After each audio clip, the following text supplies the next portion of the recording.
हिमाचल में कथित gangrape case फिर से खुल सकता है। हरियाणा बीजेपी के प्रदेश अध्यक्ष मोहनलाल बड़ोली की फिर से मुश्किलें बढ़ सकती हैं। टेंशन हो गई होगी मोहनलाल बड़ोली और रॉकी मित्तल को, क्योंकि पीड़िता की अर्जी मंजूर हो गई है कोर्ट में और अब कोर्ट में पीड़िता का पक्ष सुना जाएगा। दोस्तों नमस्कार, मैं आपका यार जतिन पत्रकार।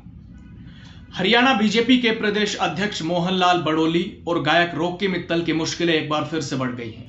कथित सामूहिक दुष्कर्म के आरोप में दोनों के खिलाफ कोर्ट में फिर से मुकदमा चल सकता है।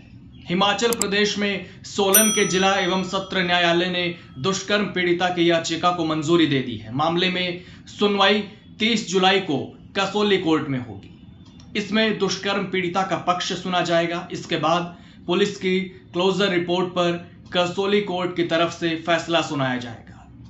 दरअसल हरियाणा बीजेपी प्रदेश अध्यक्ष मोहनलाल बड़ोली और सिंगर रॉकी मित्तल पर कथित गैंगरेप के आरोप लगाने वाली पीड़िता को एक तरह से कोर्ट से राहत मिली है, क्योंकि उनकी अर्जी मंजूर हुई है। पीड़ित महिला को अब 30 जुलाई को कसौली कोर्ट में अपना पक्ष रखने की अनुमति दी गई है। महिला ने केस बंद होने के बाद कोर्ट में याचिका दायर की थी। कथित गैंगरेप मामले को दोबारा से शुरू करने की याचिका को सोलन कोर्ट ने मंजूर कर लिया है। दरअसल एक महिला का आरोप था कि बीजेपी प्रदेश अध्यक्ष मोहनलाल बड़ोली और सिंगर रॉकी मित्तल ने कसौली के एक होटल में उनके साथ दुराचार किया था।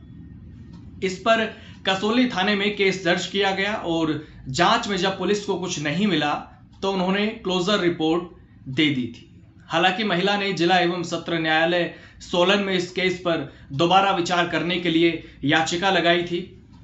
पीड़िता ने कसौली थाना पुलिस की तरफ से केस बंद करने को लेकर दी गई क्लोजर रिपोर्ट को चुनौती देते हुए केस पर दोबारा से विचार करने के लिए याचिका लगाई। महिला ने तर्क दिया था कि बिना उसका पक्ष सुने ही पुलिस ने केस में क्लोजर रिपोर्ट दे दी। इस रिपोर्ट में कसौली थाना पुलिस ने जांच के दौरान मोहनलाल बड़ोली, जो कि बीजेपी के प्रदेश अध्यक्ष हैं, और रॉकी मित्तल के खिलाफ कोई साक्ष्य नहीं मिलने की बात कही थी।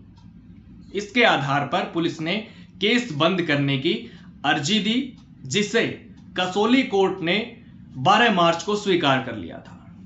क्लोजर रिपोर्ट को अदालत ने मंजूर करते हुए मामला बंद कर दिया था। महिला को बयान देने के लिए 2 बार पुलिस की तरफ से समन भेजे गए थे, लेकिन दोनों बार अलग अलग एड्रेस पर महिला समन रिसीव नहीं कर सकी। इसी बात पर पुलिस ने क्लोजर रिपोर्ट सौंपी थी। हालांकि अब पीड़िता की तरफ से जो याचिका एक लगाई गई थी वो मंजूर हो गई है और अब पीड़िता का पक्ष जो है वो कोर्ट की तरफ से सुना जाएगा। दरअसल ये 13 दिसंबर 2023 का मामला है। एक महिला ने कसौली के एक होटल में गैंगरेप के आरोप लगाए थे।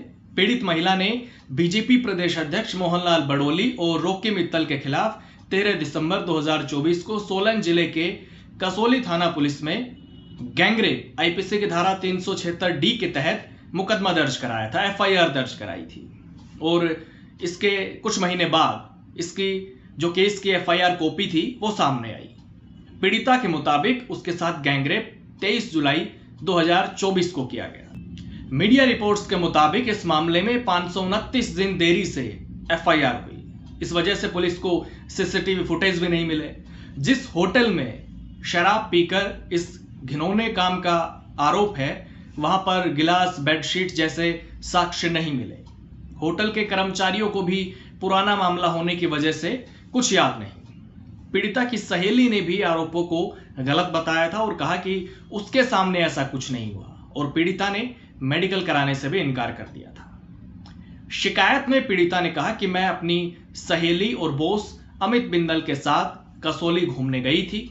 इस दौरान होटल में मोहनलाल बड़ोली और रॉकी मित्तल ने मुझे जबरन शराब पिलाई और सहेली के सामने ही हिमाचल टूरिज्म कॉरपोरेशन के होटल रोज कॉमन में गैंगरेप किया। इसके बाद मारने की धमकी दी। फिर पंचकूला में बुलाकर झूठे केस में फंसाने की भी कोशिश की। ये आरोप पीड़िता ने लगाए। कसौली थाना पुलिस ने 2 महीने से भी ज्यादा समय तक इस केस की जांच पड़ताल की, लेकिन इस जांच में पुलिस को साक्ष्य नहीं मिल पाए। पीड़िता ने अपना मेडिकल कराने से भी इनकार कर दिया था। देरी से एफआईआर होने की वजह से पुलिस को इस केस में सीसीटीवी भी नहीं मिल पाया। हालांकि अब 30 जुलाई का इंतजार है, जब पीड़िता का पक्ष सुना जाएगा और उसके बाद कोर्ट क्या तय करता है उस पर भी पूरी नजर रहेगी। जो कुछ कोर्ट में तय होगा वो सब मैं आपको बताऊंगा। नमस्कार।